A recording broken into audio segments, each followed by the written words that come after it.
పంచాయతీ ఎన్నికల్లో రాష్ట్ర వ్యాప్తంగా ఎలక్షన్ కోడ్ అమల్లోకి వచ్చింది. ఇకపై గ్రామాల్లో లౌడ్ స్పీకర్లు బహిరంగ సభలు నిర్వహించకూడదు. పోటీ చేసే అభ్యర్థులు నిబంధన ప్రకారమే ఖర్చు చేయాల్సి ఉంటుంది.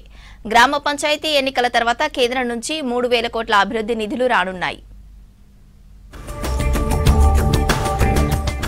పల్లెల్లో పంచాయతీ ఎన్నికల హడావిడి మొదలైంది. మొత్తం ఎన్నికల ప్రక్రియ 20 రోజుల్లోపు పూర్తి కానుంది. 3 విడతల్లో 564 మండలాల్లో 12,728 గ్రామ పంచాయతీలు, 112,242 వార్డులకు ఎన్నికలు జరగనున్నాయి. ఇందుకోసం 15,222 పోలింగ్ కేంద్రాలు ఏర్పాటు చేస్తోంది ఎన్నికల సంఘం. వివిధ కారణాలతో కోర్టు స్టే ఉన్న 32 గ్రామాలకు ఎన్నికలు జరగడం లేదు.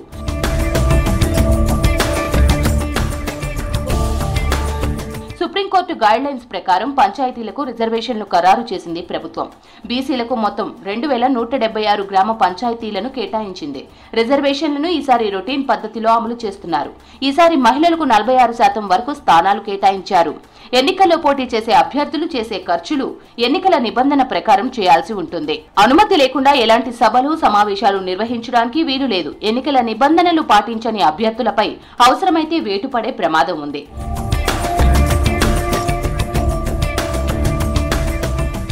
గ్రామ పంచాయతీ ఎన్నికల నిర్వహణ ఇప్పటికే 2 ఏళ్లు ఆలస్యమైంది. దీంతో పంచాయతీలకు రావాల్సిన నిధులు రాకుండా పోతున్నాయి. మార్చిలోపు ఎన్నికలు నిర్వహించకపోతే 15వ ఫైనాన్స్ కమిషన్ నుంచి రావాల్సిన 3,000 కోట్ల ఫండ్స్ రాకుండా పోయే ప్రమాదం ఉంది. దీంతో గ్రామీణ ప్రాంత అభివృద్ధి కోసం పంచాయతీ ఎన్నికలు నిర్వహిస్తోంది ప్రభుత్వం.